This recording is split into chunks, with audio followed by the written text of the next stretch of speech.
भाई फिलहाल फतेहाबाद के लघु सचिवालय के बाहर खड़े हैं और एक भीड़ आप देखने लग रहे हो। कैमरामैन साथी ने कहूंगी कि दिखा दो। ये भीड़ जो है आज प्रदर्शन और आंदोलन करने लग रही है एक मामले ने लेके। मामला जो है आप तक पहुंच भी गया होगा, गांव ठुइया का, जिसमें एक युवक की आरोप है जैसे कि पीट के हत्या कर दी जावे है। फिलहाल पूरी बातचीत खातर हमारे साथ रजत कलसन है, एडवोकेट, इनसे बात करेंगे। नमस्कार जी।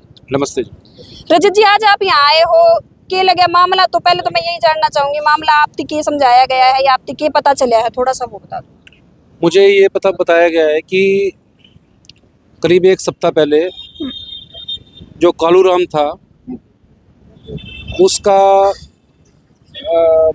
मानसिक डिपार्टमेंट के डॉक्टर से इलाज चल रहा था और जिन लोगों के नाम एफआईआर में लिखाए गए हैं वो लोग उसको ज़बरदस्ती उठा के लेके गए हैं। उसके साथ लाठी डंडों और अन्य हथियारों से उसके साथ बुरी तरह मारपीट की गई है और मारपीट करके उसको एक महिला के घर के आगे फेंक के चले गए हैं।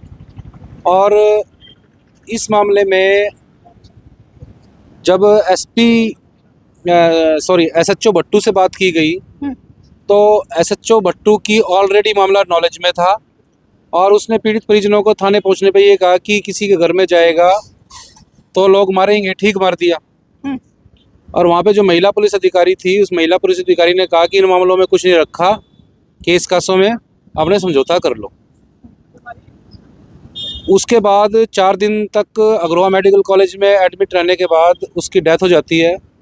सबसे बड़ा पुलिस के पार्ट पे फॉल्ट ये है कि 4 दिन तक अस्पताल में एडमिट रहा। एडमिट रहने के दौरान पुलिस ने जो डिसीज्ड है, मृतक है, उसका कोई स्टेटमेंट रिकॉर्ड नहीं किया, जो इस केस का एक अहम सबूत होता था। उसके बाद जो मरने वाला था अपने भाई को, कुलदीप को, सारी बातें बता के गया है। उसके आधार पे मुकदमा दर्ज हुआ है। मुकदमा दर्ज करने के बाद भी इस मामले में आज तक अभी 3 दिन से डेड बॉडी अग्रवा मेडिकल कॉलेज में रखी हुई है। पुलिस ने अभी तक कोई एक्शन नहीं लिया है। कोई मर्डर जैसा हीनियस क्राइम हुआ है उसके बावजूद भी पुलिस कोई एक्शन नहीं कर रही है, जिसके चलते सारा का सारा परिवार, सारे के सारे गांव वाले बेहद आक्रोश में है, गुस्से में है और इन्होंने आके यहाँ लघु सचिवालय में डेरा डाला है। और लघु सचिवालय के गेट के बाहर हम लोग खड़े हैं। यहाँ पर इन्होंने अपना कालू राम के फोटो के साथ फ्लैक्स लगा के उसके आगे अपना धरना प्रदर्शन शुरू किया है। सर, जब कालू राम को पीटा गया, परिवार ने मुकदमा दर्ज करवाया गया उन लोगों के खिलाफ? परिवार ने उन लोगों के खिलाफ मुकदमा दर्ज कराया और उसने बयान भी किए हो गए। परिवार ने कुलदीप के बयान पर मुकदमा नंबर 321 दर्ज हुआ है, जिसमें अपहरण की धाराएं हैं, आपराधिक साजिश की धाराएं हैं, हत्या की धाराएं हैं, अनलॉफुल असेंबली की धाराएं हैं और SC/ST एक्ट की धाराओं में मुकदमा दर्ज हुआ है। जो मुकदमा दर्ज हुए भी 3-4 दिन हो चुके हैं, लेकिन 3-4 दिन का टाइम सफिशिएंट होता है इतने हीनियस क्राइम में आरोपियों को राउंड अप करने के लिए, लेकिन कोई राउंड अप नहीं किया गया। इसकी वजह हम लोगों को साफ यही नज़र आ रही है, जैसा हम पहले केसों में देखते आए थे, जैसे मिर्चपुर केस हुआ, चाहे बगाना केस हुआ, चाहे मीरका वाला केस हुआ। इस तरह के केसों में पुलिस आरोपियों के गले तक हाथ जब तक नहीं डालती है, जब तक कि पीड़ित परिजन सड़कों पर ना आ जाएं। और यहाँ भी ऐसा हो रहा है, यहाँ भी पीड़ित परिजनों को सड़कों पर आना पड़ा है। उसके बाद यहाँ पर दरी पर डिप्टी साहब और SDM साहब मौके पर आए हैं और उन्होंने आके आश्वासन दिया है कि 3 दिन के भीतर हम गिरफ्तारी कर लेंगे। लेकिन इसके बावजूद कि DSP साहब हमारे बीच में आए, आश्वासन दे के गए, इसके बावजूद भी पीड़ित परिजन इस सबसे संतुष्ट नहीं है, आश्वासन से संतुष्ट नहीं है। और उन्होंने पीड़ित परिजनों ने ये कहा है कि भाई जब तक हमको प्रैक्टिकली फिजिकली नज़र नहीं आएगा कि भाई आरोपी अरेस्ट हो गए हैं, टिल देन हम लोग यहाँ से हटेंगे नहीं। हम लोग अपना धरना प्रदर्शन जारी करते रहे। कितने लोगों के खिलाफ मुकदमा दर्ज करवाया? ये 8 लोगों के खिलाफ बाई नेम मुकदमा दर्ज है।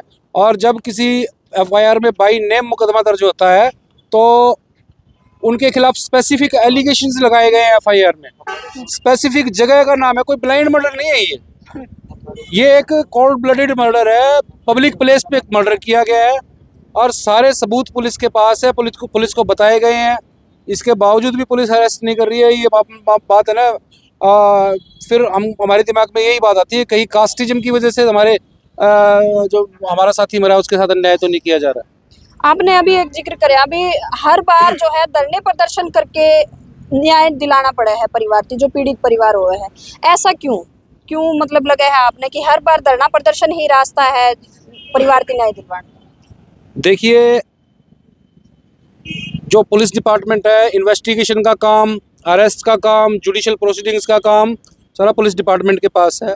और पुलिस डिपार्टमेंट में जो जिम्मेदार पद हैं, जैसे थाने का SHO हो गया, चौकी इंचार्ज हो गया, या SP का पद हो गया, DSP का पद हो गया, ज़्यादातर इन पदों पर उन लोगों की भर्ती की गई है, उन लोगों की नियुक्ति की गई है खास थानों में जो लोग अंदर से गैर अनुसूचित जाति मानसिकता के हैं, जो दलित विरोधी मानसिकता के हैं। बस वो लोग समझिए जातिवादी गुंडे हैं, केवल उनको वर्दी पहनाई गई है, अदरवाइज वो लोग और उन क्रिमिनल्स में कोई फ़र्क नहीं है। तो उन लोगों से आप कैसे उम्मीद कर सकते हैं कि वो एक SC कम्युनिटी का व्यक्ति की हत्या हुई है और वो अपने जो हम जाति हैं या और वो हैं उन लोगों को कैसे अरेस्ट करेंगे? क्या कारण माना जो हत्या हुई? हत्या का कारण अभी हम लोग इन्वेस्टिगेशन की कुछ कॉन्फिडेंशियल बातें हैं मीडिया के सामने उजागर नहीं करनी चाहिए। पुलिस इन्वेस्टिगेशन कर रही है, तो एक बार पुलिस को अपना स्टैंड क्लियर करने दें हम, और जो भी हमारे विटनेसेस हैं, जो भी पीड़ित परिजन है, अपने पुलिस के सामने स्टेटमेंट देंगे, उसके हिसाब से पुलिस इन्वेस्टिगेशन करेगी। जो आरोपी है जी, उनका बैकग्राउंड किस तरह का? आरोपियों का बैकग्राउंड भी आपराधिक प्रवृत्ति का है और